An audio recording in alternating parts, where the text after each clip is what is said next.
Tiens, tiens, tiens. Qu'est-ce que je vois là? Ce serait pas. Ce serait pas ma caméra qui tourne? Au bout de 4 semaines, 5 semaines? Non, mais plus! Ça fait combien? Ça fait plus d'un mois, 2 mois là? Que j'ai pas vu, que j'ai pas tourné. Et oui, je suis de retour. Désolé, je lisais un petit tome de One Piece là. Euh, petit fun fact, est-ce que vous saviez que Vivi n'était pas prévue comme étant la princesse de base? C'était censé être juste Miss Wednesday. Puis Oda s'est dit, tiens, et si je faisais de Miss Wednesday la princesse d'Arabasta?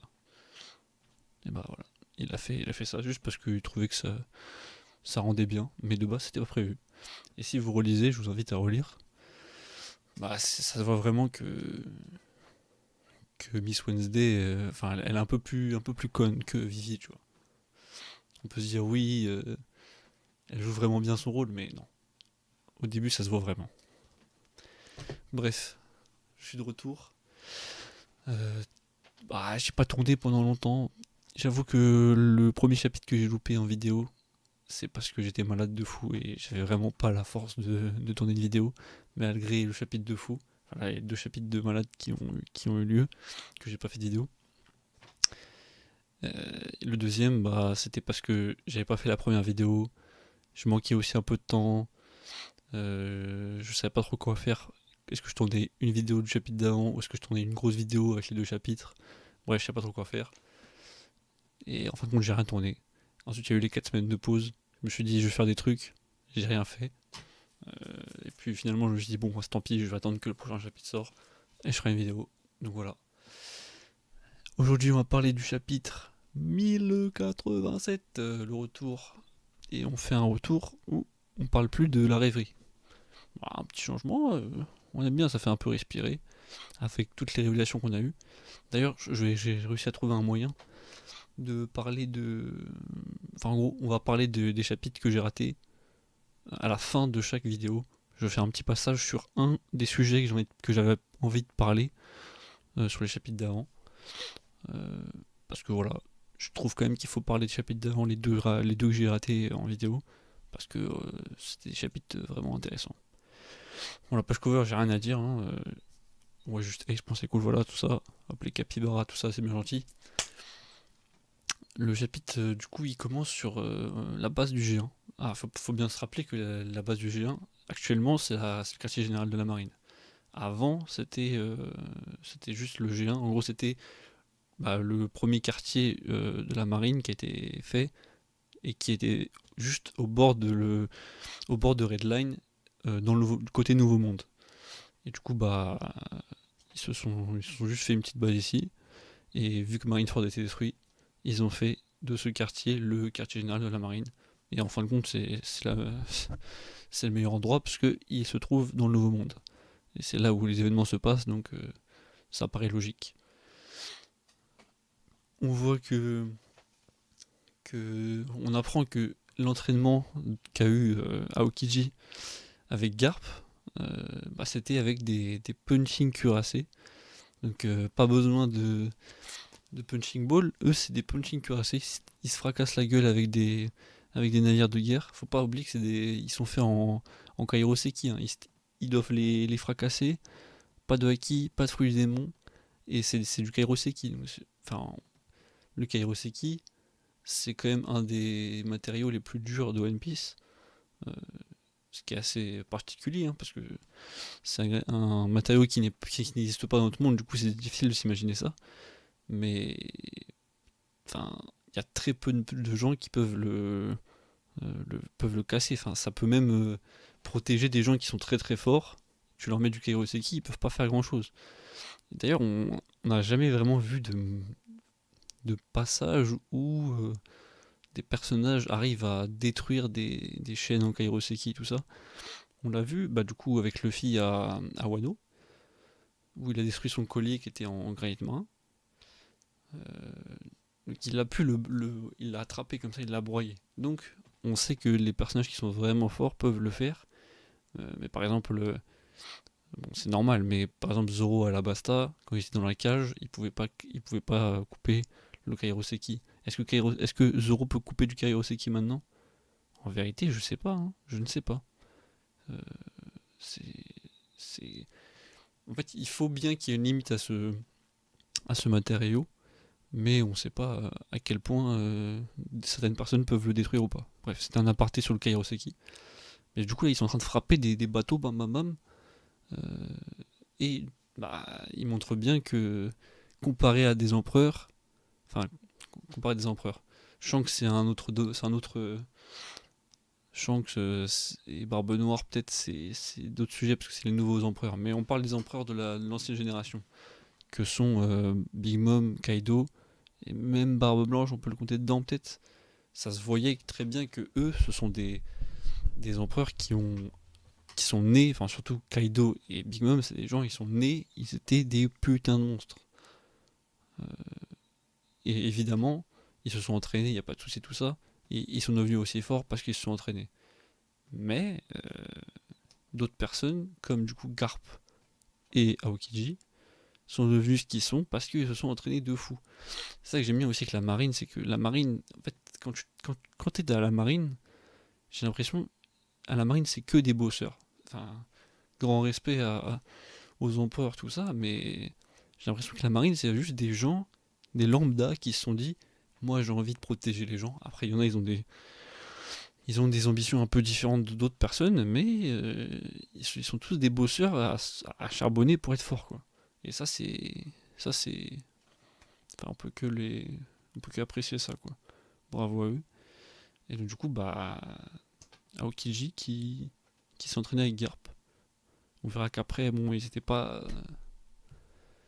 enfin, dans la suite du chapitre, ils étaient pas vraiment, enfin, au début, Garp n'était pas vraiment pour ça, mais il a fini par l'entraîner. Euh, le chapitre continue où on passe cette fois-ci sur Garp qui commence un peu à fracasser l'équipage de Barbe Noire, tout simplement. En fait, on se disait, enfin, on voulait voir un peu, genre, que vaut l'équipage de Barbe Noire. Bon, on l'a déjà vu un peu dans les chapitres d'avant et tout ça. Ils sont forts, évidemment, c'est sûr, tu vois. Mais là, ils s'attaquent pas à n'importe qui, quoi. C'est le héros de la marine, bordel. Et là, San Juan Wolf, qui est gigantesque, se fait envoyer et valser comme ça. Vasco Shot, il fait rien. En fait, on apprend un peu plus sur Vasco Shot. En gros, il crache de l'alcool et j'ai l'impression qu'il enflamme quelque chose devant lui. Est-ce que c'est juste avec un briquet ou est-ce que c'est son pouvoir qui permet de faire une flamme et du coup, tout l'alcool qui tire devient une sorte de boule de feu. Voilà. Ce qu'il y a noté aussi, c'est que probablement, San Juan Wolf, il est retourné dans l'eau, mais peut-être que ces yep, enfin, en gros, peut-être qu'ils dépassent de l'eau, quoi. Ça serait fou. Et d'ailleurs, ils sont en mode genre faut l'aider, mais comment ils veulent l'aider? Il est gigantesque, qui va le porter en fait? Donc voilà. On apprend aussi vite fait que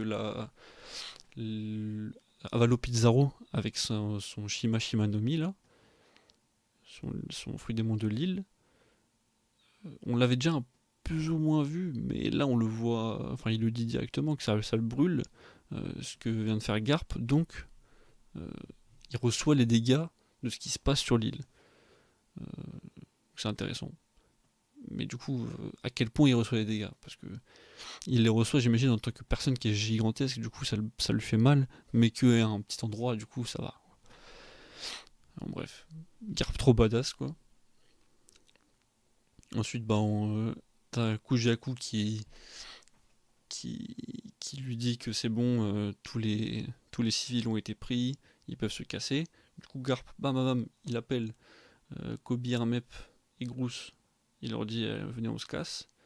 D'ailleurs, on voit vite fait Groose avec une sorte de massue qu'il a fait en argile, du coup. C'est intéressant de voir ça. On voit Kobe faire un petit kick vers l'arrière. J'imagine que c'est lui, hein, parce que c'est pas très clair que c'est lui, mais je crois que c'est lui.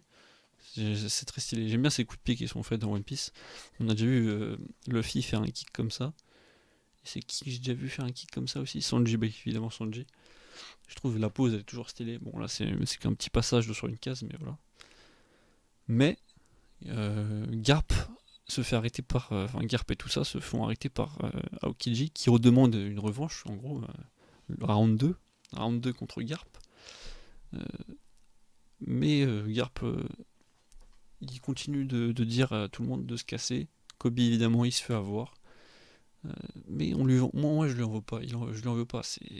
C'est son côté naïf, tu vois. Son côté, genre, je suis là pour aider n'importe quel civil dans n'importe quelle situation. J'hésite pas, tu vois. Et ça, j'aime bien, tu vois. Mais en faisant ça, il met en danger Garp. Et Garp, il protège Kobe de Shiryu, qui arrive en invisible. Et voilà, je demandais que ça, de voir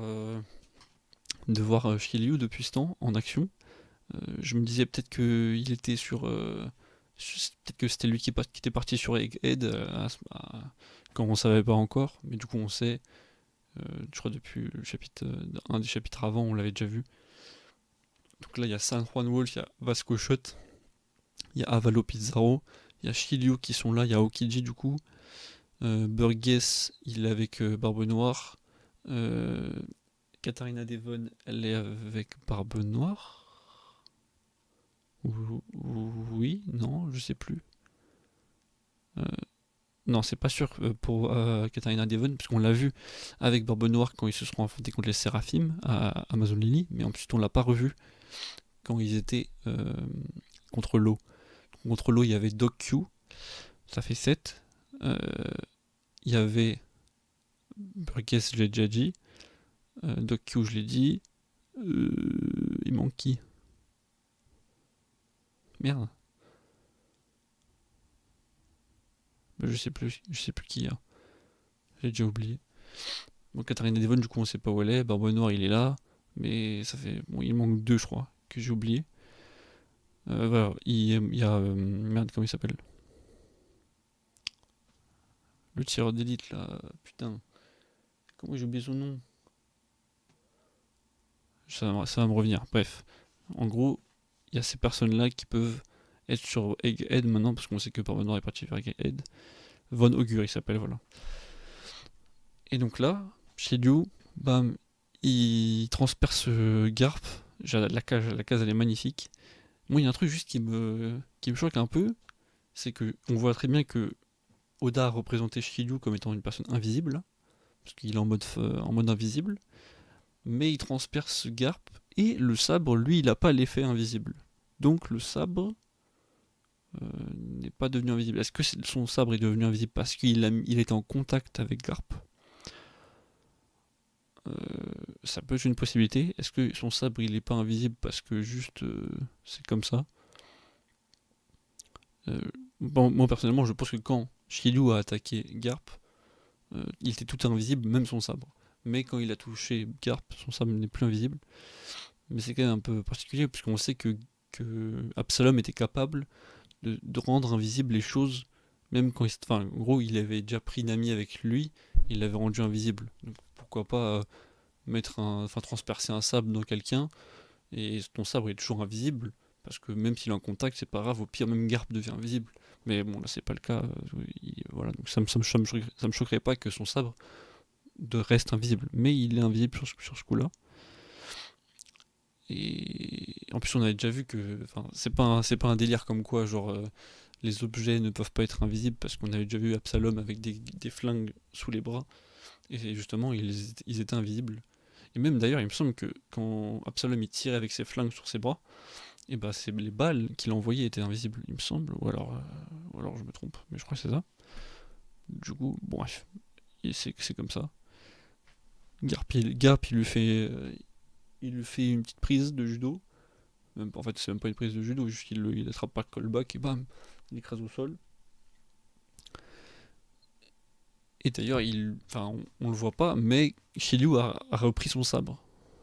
Enfin, j'aurais été Garp, j'aurais gardé le sabre avec moi, quoi, mais Shiryu apparemment a pu reprendre le sabre, j'imagine, parce que comme il met à terre Shiryu, Garp il a dû reculer, et à ce moment-là, Shiryu il a attrapé le sabre. Mais de toute façon, c'est pas ce genre de blessure qui vont mettre en danger Garp, on le sait très bien. Même Aokiji, de toute façon, il le dit après, que c'est pas ça qui va le mettre en danger. Euh, on apprend aussi la prime de Garp, qui est de 3 milliards de berries, enfin la prime faite par les Cross Guilds évidemment. Il me semble pas qu'on avait déjà vu c'est ce symbole de couronne. Donc en fait, on sait que du coup les étoiles valent 100 millions. Donc Kobe, il était à 5 étoiles. Donc Kobe valait 500 millions. Et une couronne, ça vaut 1 milliard. Et donc du coup, Garp a 3 milliards. Et les amiraux apparemment font 3 milliards aussi. Euh, Ça me paraît juste logique. Mais du coup, c'est-à-dire qu'il y aura sûrement pas plus. Peut-être Akainu, il a 5 milliards, un truc comme ça. Ça me choquerait pas. Mais du coup, tous les amiraux ont 3 milliards. Euh, et Garp aussi. Moi, legit. Est-ce qu'il y a d'autres personnes qui pourraient avoir 3 milliards dans la marine? Je ne pense pas. Est-ce que Kong... Parce que là, du coup, on comprend qu'en fait, au début, je m'étais dit, est-ce que le Cross Guild a mis des primes sur tout le monde de la marine? Ou est-ce qu'ils juste ils se disent, voilà, on va mettre des primes sur des gens qui sont réalisables, tu vois? Parce que pourquoi tu mets une prime sur Garp, en vrai de vrai? Pourquoi tu mets une prime sur un amiral? Ça sert à rien. Jamais il y a un random qui va se dire, oh bah tiens, je vais essayer de battre un amiral, il va réussir. Non, ça n'existe pas. Donc, est-ce que vraiment, est-ce que vraiment le Cross Guild mettait des primes sur tout le monde? C'était un peu la question. Effectivement, on dirait bien que oui. Donc, est-ce que pourquoi pas, il mettrait pas une prime sur Akainu?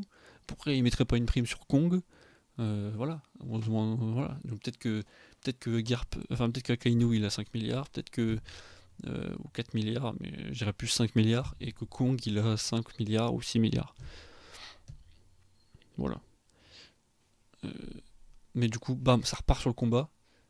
Aokiji, Garp, le round 2. Aokiji il fait son petit Ice Glove. Et on a un petit flashback où justement on voit les premières interactions où Aokiji demande d'être l'élève de Garp. Garp refuse pour avoir sa liberté, mais il finit par accepter au fur et à mesure du temps. Classique.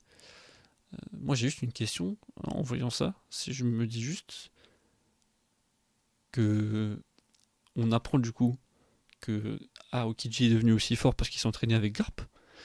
Mais un mec comme Akainu par exemple, et même les autres amiraux, ils se sont entraînés avec qui? Parce que, en fait, là, Aokiji il le dit lui-même, il s'est entraîné avec les inspecteurs, mais ça ne lui suffisait pas, il voulait être au niveau supérieur, tu vois. Du coup, il s'entraîne avec Garp, le héros de la marine à ce moment-là. Est-ce qu'à ce moment-là, il est déjà héros de la marine? Oui, il me semble que oui, il est déjà héros de la marine à ce moment-là, je pense. Je pense que oui, oui. Et du coup, bah, il s'entraîne avec Garp, mais Akainu, qui est à un niveau de fou actuellement, avec qui il s'est entraîné? Est-ce qu'il s'est entraîné tout seul? Est-ce qu'il a eu quelqu'un? J'aurais bien dit Zephyr, mais est-ce que vraiment le personnage il est canon? Non. Normalement, non. Oui et non. Il a tout pour être canon, mais je crois qu'il est pas canon. Parce on l'a jamais vu dans le manga. Donc, il est pas canon. Mais ça aurait été trop stylé d'avoir un Zephyr, tu vois, qui avait entraîné tout le monde. Alors, en fait, c'était un peu ça que servait le personnage de Zephyr dans le film Z. Euh, Est-ce que c'est Kong, peut-être qu'il l'a entraîné? Ou est-ce que c'est juste qu'il s'est entraîné tout seul, comme j'ai dit? Est-ce que les autres amiraux, c'est pareil? Ou est-ce que, par exemple, Fujitora, ça pourrait être un peu le cas. Je vois bien Fujitora comme étant un gars qui, en fin de compte, de base n'était pas dans la marine. Il avait juste un bon fond. Il avait des bons idéaux.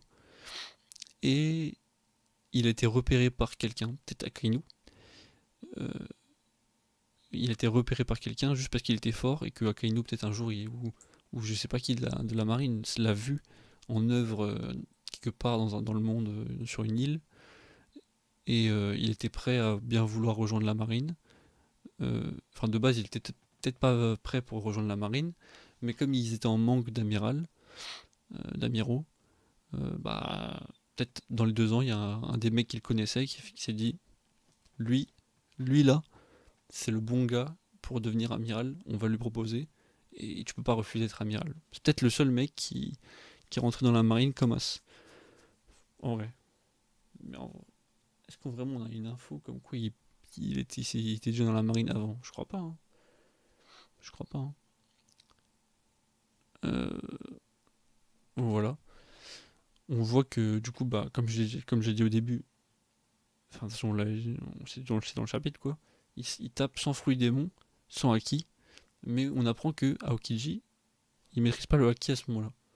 C'est fou de se dire, là, ça, c'est juste, on se rappelle que bah, même des mecs comme ça, ils n'avaient pas de haki avant, quoi. C'est fou. Alors qu'ils sont haki, c'est dur d'imaginer, mais ouais. Mais ils se mettent une patate tous les deux. Et, et moi, j'ai juste envie de parler d'un sujet là-dessus. Juste petit détail. On a l'impression que ça fait une onde de choc comme le Galaxy Impact qu'a fait Garp. Il y a quelques chapitres. Après le coup qu'ils se mettent tous les deux. Mais bref, je veux juste aborder un sujet sur ça. C'est pourquoi Aokiji il fait ça. Est-ce qu'il se bat pour lui? Enfin, pourquoi il se bat en fait? Moi personnellement, Aokiji c'est un personnage que j'adore. Euh, et j'adore ce qu'il représente depuis. Enfin, en fait, j'adore ce qu'il représentait avant. Et ce qu'il est devenu de plus en plus en mode un mec qui renie un peu la marine, tout ça. Et moi, de ce que je comprenais du perso, c'est un mec qui il quitte la marine parce que la marine, il a vu de l'intérieur que ça ne le plaisait pas. Et aussi parce qu'il voulait pas être sous les ordres de Akainu.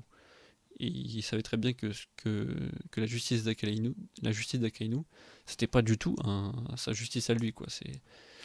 Il pouvait pas être, il pouvait pas écouter ce que Akainu allait lui dire, c'est pas possible. Il allait faire des choses qu'il voulait pas du tout faire. Du coup, il s'est cassé et il s'est dit, voilà, je vais faire ce que moi je pense c'est bien, tu vois. Ce que moi je pense ce qui est bien, je vais le faire. Et je, je m'en fous de si j'ai besoin de m'allier à des gens qui sont malhonnêtes. Je vais juste essayer de gagner du pouvoir euh, et essayer je sais pas, de retourner le système de l'intérieur de l'autre côté. Pas de la marine, parce que peut-être qu'il s'est dit, la marine, je ne pourrai jamais retourner à la marine, tu vois. Mais vu que les pirates sont les ennemis directs de la marine et du gouvernement mondial, je vais me mettre dans un équipage de la marine, dans la pègre un peu, tu vois. Je vais mettre dans l'équipage d'un pirate, parce que je crois qu'il dit de la marine, et je vais, du coup, être contre la marine, contre le gouvernement mondial, contre ce que représente en fait la marine. Enfin, en fait, non, pas ce que représente la marine, parce que c'est pas ça qui le dérange, je pense. C'est ce qui est devenu la marine. C'est ça, je pense, qui le fait chier. Et il veut se battre contre ça. Et du coup, être dans l'équipage d'un pirate, même si ce que fait le pirate, ça lui va pas non plus, j'ai l'impression que c'était un peu sa manière de se dire, je vais finir par vu que le monde il bouge beaucoup en ce moment, je vais finir par un moment avoir le moyen de jouer et de, de faire pencher la balance d'un côté que j'ai envie de faire moi-même et être dans l'équipage d'un pirate, d'un empereur, c'est la meilleure solution pour avoir un impact dans le monde. Et être amiral de la marine, c'est pas ça qui va faire changer le monde. J'ai l'impression que c'est ça. J'ai l'impression que c'est comme ça que je comprenais le personnage de Aokiji. Mais là, il se bat quand même contre un marine qui est Garp, qui est son maître, et qui lui, par contre, bah, il a des idéaux qui sont similaires à lui, tu vois. Même si Garp, c'est plus un mec qui il s'en bat les couilles de tout, tu vois. Enfin, il, évidemment qu'il il a sa justice qui. Genre, il veut pas être aux ordres des Tenryubito, du coup, il veut pas être amiral, tu vois. Mais. Mais je sais pas, genre, c'est pas un mec qui. Enfin, je sais pas. En fait, c'est plus un mec qui va faire. Il va glorifier les gens autour de lui, mais il va pas forcément arriver. Enfin, maintenant, actuellement, vu qu'il est plus. Il est un peu en mode retraite, tu vois. Il est plus en mode genre, je vais faire un truc de fou et je vais imposer ma justice dans la marine. J'ai l'impression qu'il laisse un peu tout couler, mais par contre, il se crée son entourage où tout le monde va avoir les mêmes idéaux et on va tous aller dans le bon sens et on va essayer de créer un côté vraiment bon dans la marine. J'ai l'impression que c'est ça. Et donc, du coup, pourquoi Aokiji veut se battre contre Garp? Est-ce que parce que justement, il est encore du côté de Barbe Noire, dans le sens où il veut pas cramer son il veut pas cramer comment dire son rôle, tu vois, il veut pas montrer encore que il est pas vraiment avec Barbe Noire, il est juste là pour un intérêt. Après, de ce qu'on avait vu du flashback où Aokiji avait rejoint l'équipage de Barbe Noire, c'est pas vraiment ça qui c'est pas vraiment cette sensation qu'on avait vraiment non plus, hein. On a l'impression que Aokiji était un peu justement en mode bon bah je vais là où on me dit d'aller quoi. Enfin j'ai l'opportunité d'aller là, hop vas-y j'y vais. Et bon c'est intéressant. Il y a toujours un truc qu'on comprend pas trop avec Aokiji je pense. Il aura un rôle mais j'arrive pas trop à savoir c'est quoi. Mais peut-être que juste se battre contre Garp, c'est juste sa façon à lui de se battre contre le concept de la marine. Et juste, il est devenu. Peut-être que c'est juste un mec qui est devenu un peu. Un peu genre. Il est devenu allergique à la marine, genre, il en pouvait plus. Il s'est juste cassé et maintenant, même si c'est Garp, son maître qui vient le voir, vu qu'il fait juste partie de la marine, bah il va être à l'encontre de lui et c'est tout, tu vois. C'est un peu une fausse rancœur, tu vois, je sais pas. Genre, il a la rancœur contre la marine, mais au fond de lui, pas vraiment, mais c'est juste la marine, ça le dégoûte, tu vois. C'est peut-être juste ça. Voilà. Ou est-ce que vraiment il a un plan et il veut pas cramer son identité. Je pencherais plus pour l'autre. Mais en tout cas, je pense qu'il a un rôle qu'on sait pas, enfin qu'on n'a pas, qui est pas très clair encore. Ensuite, c'est la fin du chapitre là, quoi. Et on a juste pour résumer, on a juste un peu genre le speech d'Avalo Pizarro qui veut faire il veut exploser le bateau de Garp avec sa main. En gros, il peut faire un peu comme Pika, quoi. Il transforme, euh, enfin, il se sert de l'île et je sais pas, il fait une main avec tout ce que forme l'île. Donc c'est pas juste la pierre comme Pika.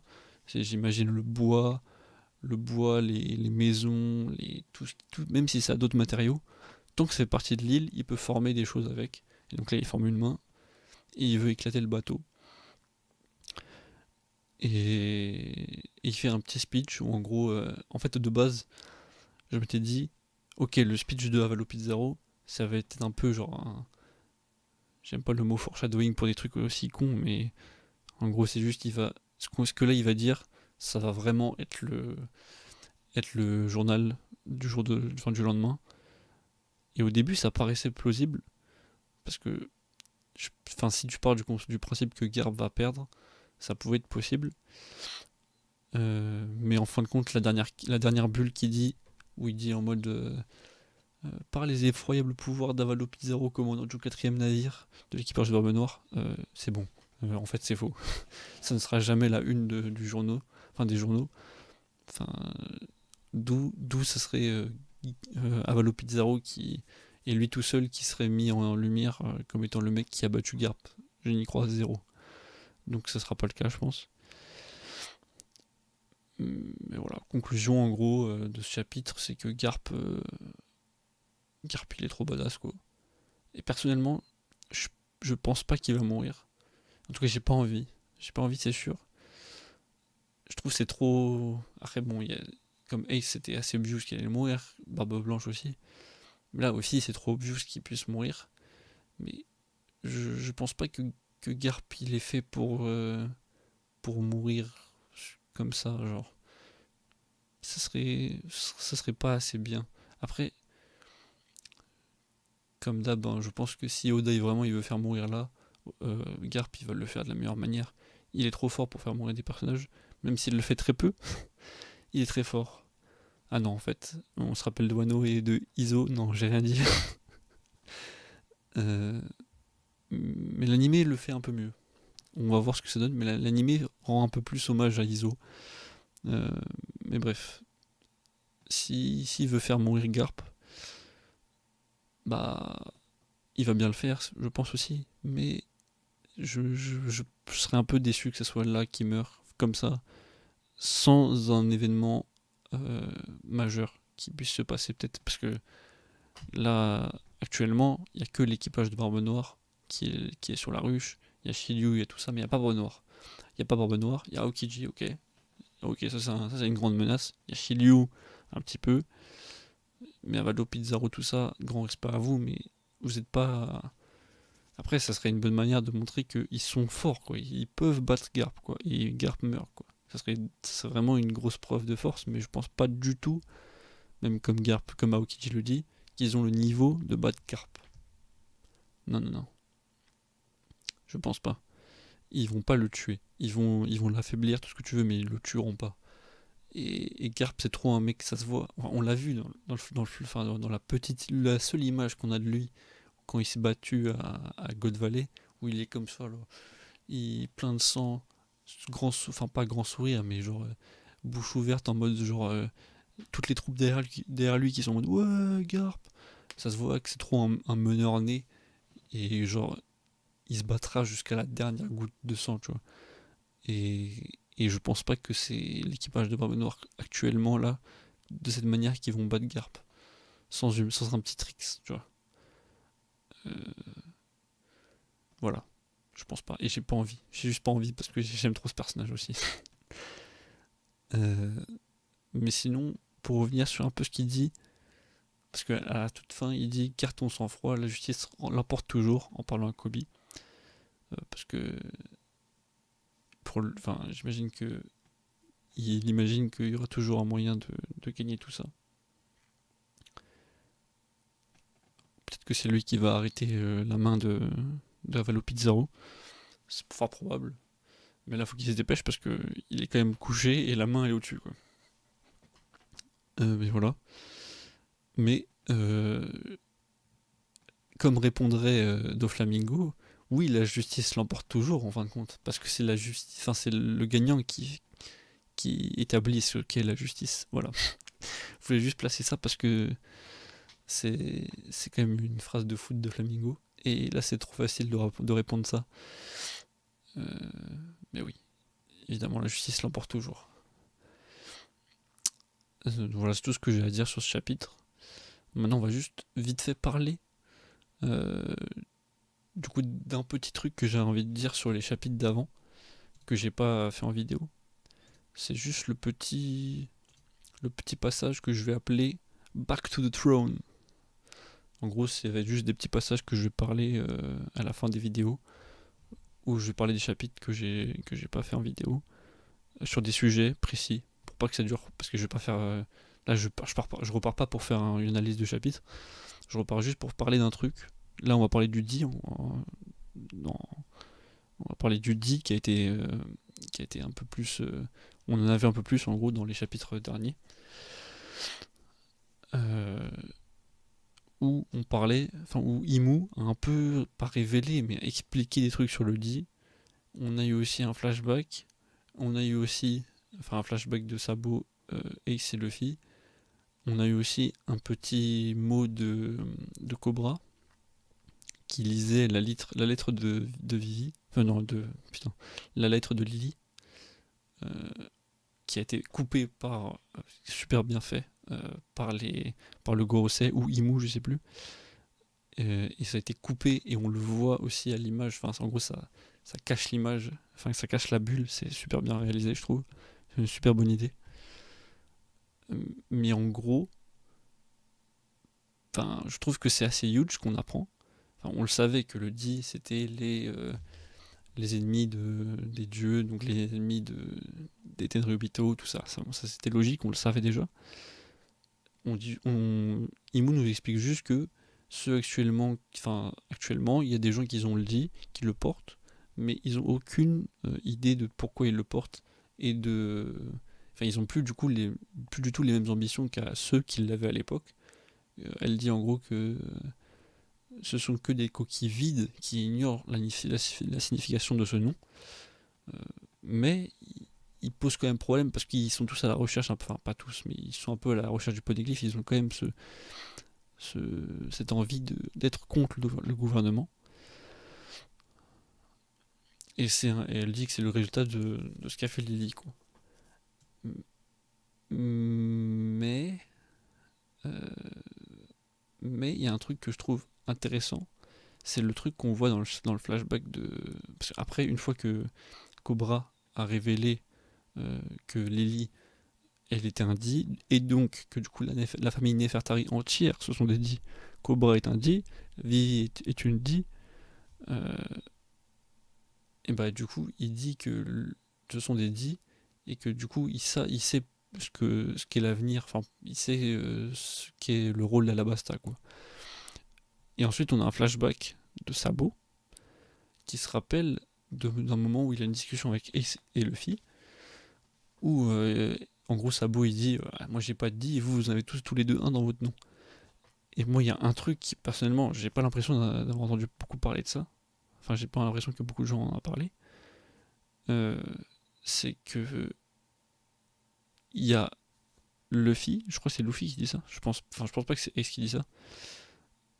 Euh, qui dit si tu veux on peut te filer un dit à toi aussi. Il parle à Sabo.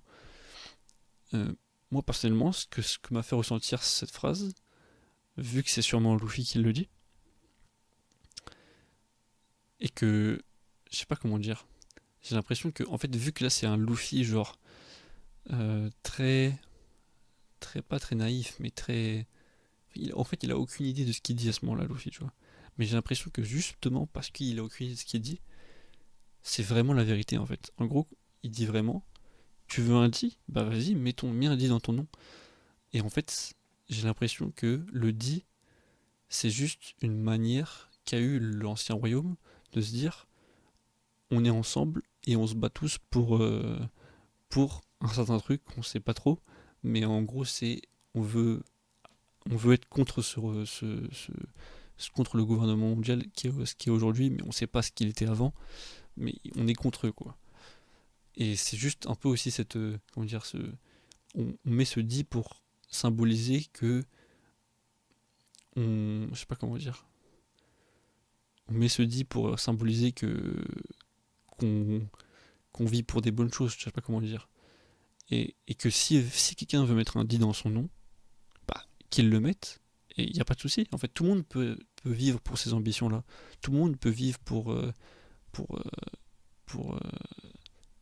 en fait, juste pour les bonnes choses. Parce que, outre le fait qu'ils sont contre les Tenryubito, je pense qu'ils sont juste pour avoir la paix, quoi. C'est tout. Et ils veulent juste pas avoir justement le gouvernement mondial qui sont maîtres du monde sans que personne le sache du pourquoi, du comment ils sont comme ça. Ils sont contre les secrets du gouvernement mondial, je pense. Et c'est un peu ça que représentait, je pense, le dit. Et comme après aussi, ça a été dit par Cobra dans la fameuse, au moment où il lit les, les lettres, enfin la lettre de Lily, qui a été coupée, on voit le mot aube, en anglais c'est toujours down. Euh, j'ai comme, enfin, c'est un des premiers trucs que tout le monde pense, hein, que le dit veut dire dawn, qui veut dire aube, et l'aube, on en parle tellement dans One Piece, l'aube parce que c'est le soleil, et que le soleil, ça représente Luffy, ça représente tout ça, Nika, le dieu du soleil, que l'aube du monde arrivera un jour sur le monde, tout ça, on le voit depuis tout le temps dans One Piece, tu vois. Et le fait que là, dans une lettre qui parle du dit, on nous met encore ce truc-là, et que c'est justement pendant la discussion où ça parle du dit, vraiment, est-ce que juste le dit, ça veut pas juste dire do non plus au bout d'un moment. Ça, en plus, la première partie de One Piece et premier chapitre, c'est le premier chapitre qui s'appelle comme ça. Je sais plus. Mais je sais plus si c'est le premier chapitre. Non, je crois pas que c'est le premier chapitre qui s'appelle comme ça. Mais il y a la première partie de One Piece s'appelle Romance Down. C'était aussi le roman, le nom du chapitre spécial avant que avant que Oda il fasse One Piece. Il a fait un mini chapitre, je crois, où il décrivait ce qu'allait être One Piece. En gros, il fait un mini One Piece, là, un mini premier arc de East Blue, très très très vite en un chapitre, quoi, pour vite fait expliquer comment ça va être One Piece. C'est juste pour montrer à l'éditeur. Et il l'a appelé Romance Down, il me semble. Euh, Enfin, pour moi, c'est encore une preuve que ça peut être ça, quoi. C'est pas sûr, évidemment, mais bon, ça fait beaucoup de choses. Mais outre tout ça, moi, ça me fait juste rire parce que j'ai juste l'impression que Oda, il nous dit voyez-vous les gens qui sur Twitter ou sur. Enfin, tout le monde a déjà eu cette envie ou l'a déjà fait, ou je ne sais quoi. Tu parles avec tes potes, ou juste tu veux te mettre un nom stylé sur Twitter, ou sur un compte, ou je ne sais quoi, sur un jeu, et tu mets ton nom, tu mets un dit et ton prénom, ou tu fais un pseudo avec un dit au milieu. Et tout le monde a déjà fait ça. Et j'ai juste l'impression que Oda il nous dit, bah vous voulez faire ça, faites-le en fait. Vous voulez tous avoir un dit, mettez un dit dans votre nom, il n'y a aucun souci. Parce que c'est pas. En fait, il n'y a pas de raison. En fait, on ne n'est pas dit. Si tu as envie d'être un dit, tu es un dit, c'est tout. Parce que un dit, c'est juste quelqu'un qui a de l'ambition et qui veut se battre pour les bonnes choses, quoi, c'est tout. J'ai l'impression que c'est juste ça. Et qui veut l'aube du monde. Et que. Donc, du coup, si vous voulez avoir des dits dans votre nom, mettez des dits dans votre nom. Voilà. Moi, je suis Ryan dit tout Gladion. C'est tout. Voilà. Bref. C'est ça la fin de ma vidéo. J'espère qu'elle a pas duré trop longtemps. Et voilà. A plus pour une prochaine vidéo. Prochain chapitre la semaine prochaine aussi. Là, ça va attaquer là. D'ailleurs, Oda, il a fait son dernier chapitre. Est-ce que vraiment on peut remarquer il voit mieux. Après, le problème c'est que ce chapitre-là, il a peut-être été dessiné avant l'opération ou après l'opération, je ne sais pas. Bref, c'est vrai qu'il y a des beaux détails sur ce chapitre-là, mais il faudrait plus de petits trucs pour qu'on voit que vraiment il y a une amélioration dans la vue de Oda.